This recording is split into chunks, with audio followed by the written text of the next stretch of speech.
prefeito. Próxima pergunta, Benê Barbosa.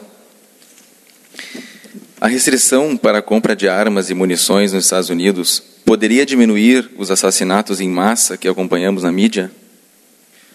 Bom, primeiramente, esqueçam 99% de tudo que vocês leram sobre restrições à venda ou compra de armas nos Estados Unidos. Isso simplesmente não vai acontecer, né? Você pode ter, eventualmente, num estado ou outro, numa cidade ou outra, alguma restrição um pouco maior. Mas lá já houve uma restrição, que se chamou a Lei Brad, que era a restrição exatamente que está sendo proposta hoje, que é a questão dos fuzis semelhantes aos fuzis de assalto e o número de munições nos carregadores.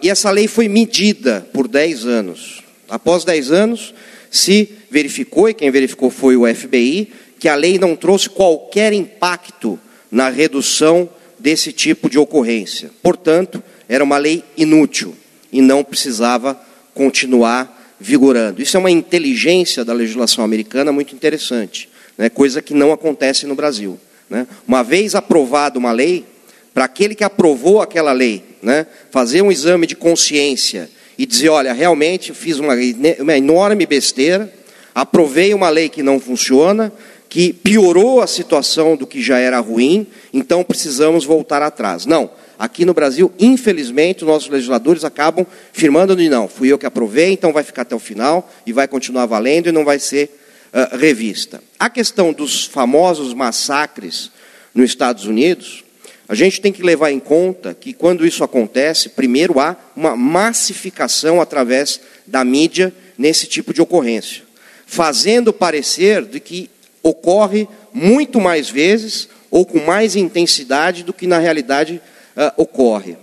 Nesse último massacre ocorrido nos Estados Unidos, eu acabei escrevendo até um artigo que o título era, né, o sangue na ponta de uma faca é menos vermelho.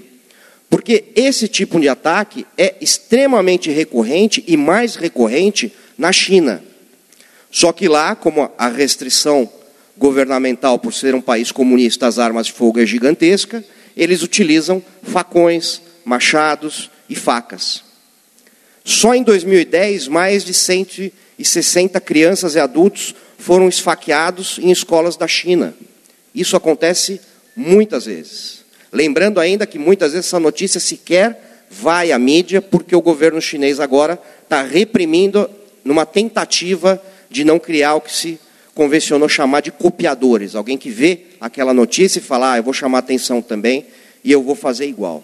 Então não é a restrição à arma de fogo, até porque os últimos ataques às pessoas, os psicopatas loucos, malucos, não tinham comprado legalmente essas armas, eles conseguiram através de outra forma. Nós tivemos aqui, no Brasil aqui já, né, o único caso até hoje, mas já houve o caso, que foi lá no Rio de Janeiro, né, que também era uma pessoa completamente psicótica, né, um maluco, e como disse o primeiro-ministro Cameron, após um massacre parecido na Inglaterra, e ele afirmou, não é possível legislar sobre a loucura. Ou seja, quando alguém se determina, se disponibiliza a fazer um ataque desse, ele vai utilizar arma, ele vai utilizar gás, ele vai utilizar veneno, ele vai utilizar gasolina, ou seja, ele vai utilizar o que ele tiver às mãos e dificilmente ele vai ser impedido.